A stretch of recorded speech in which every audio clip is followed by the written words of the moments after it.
그 얼마 전에 이제 뉴스에도 많이 화제가 됐는데 달리 알죠? 달리 강아지 되게 귀여운 강아지 개플루언서라고 하던데 그게 아시아나항공에서 지금 엄청 이슈가 됐어요. 그래서 이제 이러한 질문들이 규정과 관련한 질문들이 이제 얼마든지 면접 질문으로 나올 수가 있거든요. 지금 최근에 질문들이 뭐가 나왔냐면 승무원이 짐 올려주는 거 이거 승객이 짐 올려주는 거 의무냐 이런 질문도 나왔고 진해연과 티웨이에서 그럼 이제 강아지에 대해서 좀 이야기를 해보면 일단 중요한 건 강아지는 잘못이 없습니다. 그렇죠? 강아지는 말도 못하고 의사 표현도 못하고 근데 이제 누가 잘못이냐 잘잘못을 따지기 이전에 실제 냉정하게 이성적으로 이제 항공기 내에서 어떻게 되는 건지를 한번 생각해 본다라는 거죠. 강아지가 일본에서 큰 수술을 하고 이제 한국에 돌아오는 상황이었고 기절을 했고 이제 주인은 깜짝 놀래요. 당연히 놀라죠. 당연히 이제 꺼낸 상황.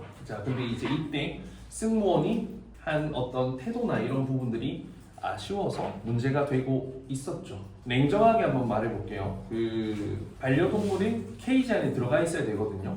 객실 내에서 그거는 서비스적인 부분이에요, 안전적인 부분이에요. 안전에 대한 규정입니다. 근데 지금 이미 어긴 상태예요. 그러니까 규정을 지키고 그리고 지키기 위해서 승무원에게 한번 물어봤으면 되는 일이에요.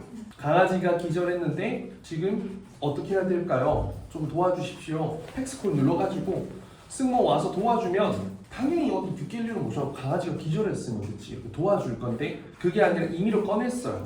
안전 규정을 어긴 상태예요. 그러면 승무원은 사실 명료하고 단호하고 확실하게 이야기를 할 수밖에 없습니다. 넣어주세요. 넣어주십시오. 다른 승객들에게 피해가 됩니다. 라고 안내가 될 수밖에 없습니다. 실제로 이 안전 규정은요 모두에게 동등합니다. 적용이요. 누구나 지켜야 돼요. 대통령이 와도 발이 아픈 사람이 있어도 허리가 아픈 사람이 있어도 이착륙 시에는 등받이를 반드시 올려야 돼요. 이때 말을 듣지 않고 거부하면 강력하게 이야기를 할 수밖에 없습니다. 항공안전요원이거든요. 그러면 이제 강아지를 케이지에 넣는 것 자체가 왜 안전 규정일까? 이거는 누군가의 응급 상황으로 이어질 수 있기 때문이에요. 여러분들이 개 알러지나 이런 것들이 없었다면 없다면 몰라요. 근데 복숭아 알러지 있는 사람도 복숭아 가까이 털만 콧구멍으로 이렇게 들어오면요 일상생활이 불가능할 정도로 굉장히 심각하게 두드러기부터 눈충혈 어떤 사람은 정말 쇼크 와가지고 기절하는 사람도 있다고 하더라고요. 근데 그게 다른 승객들이 당해도 문제고 승무원이 당하는 더 큰 문제고 혹시나 그게 앞열 쪽에 있는데 기장님이 앞에 계실 때 혹시나 그게 정말 뭐 기장님한테 됐다 완전 큰 문제죠. 그러니까 그런 상황을 방지하기 위해서 그러면 이착륙 시에는 왜 등받이랑 테이블을 제자리해야 될까?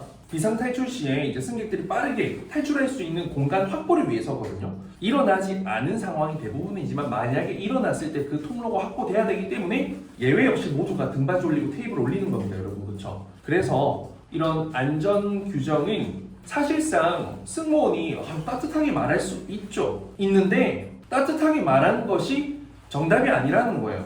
이미 규정을 어긴 상태이기 때문에 사실 충분히 단호하게 말할 수 있는 상황이고 뭐 그런 견주분께 뭔가 잘못됐다 이야기를 하는 게 아니라 이게 이제 항공기라는 특수 환경 안에서 안전 규정이 얼마나 중요한지를 이야기하는 거예요. 그게 모든 항공사가 최우선이라고 하는 생각하는 가치잖아요. 그리고 이제 이거를 누군가가 묵인했어. 그냥 어떡하냐 강아지 괜찮냐 그 안고 있는 거를 묵인했어. 근데 만약에 옆 사람, 뒷사람, 앞사람 알러지 올라왔잖아요. 그리고 병원 다니면서 보상 청구해. 그러면 이제 이 모든 건 항공사 책임, 해당 승무원, 담당존 승무원 책임이에요. 그렇죠? 그리고 이거 누군가가 신고하잖아요. 그럼 뭐 또 책임이 되는 거예요. 고객 불만이 문제가 아니라 이 항공 안전에 대한 위배 사항으로서 큰 문제가 될 수 있다는 겁니다.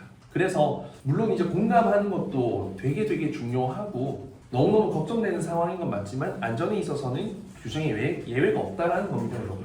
그리고 또 무엇보다 더 중요한 건 뭐예요? 이런 인지사항을 유명한 개플루언서라면 이미 항공기 탑승을 많이 해봤기 때문에 너무 잘 알고 있을 거고 더 중요한 건 지상에서 정확한 안내가 나가고 서약서도 씁니다. 그리고 이런 치료용 목적? 이런 용도로 활용으로 이제 있는 반려견의 경우에는 꺼내도 되는 경우가 있는데 그거 이미 없어졌다고 하거든요. 그런 제도가. 저는 뭐 누가 잘못 떠나서 이렇게 좀 건강이 굉장히 좋지 않은 반려동물은 있잖아요. 좀 탑승하는 것을 좀 어느 정도 이런 규정이 좀 더 있어야 되지 않을까. 몸이 안 좋은 반려동물 얼마나 걱정돼요. 내 새끼, 내 애기가 아픈데. 그런 부분에서 좀 반려동물의 수요가 많이 높아지고 있기 때문에 여기에 대한 좀 고민이 필요하지 않을까. 매뉴얼을 좀 더 구체화해야 되지 않을까. 이런 부분이 더 좀 적극적으로 반려동물 고객들에게 좀 안내할 필요가 있다 생각 들고요. 이런 거 생각이 나서 한번 이야기해봤습니다.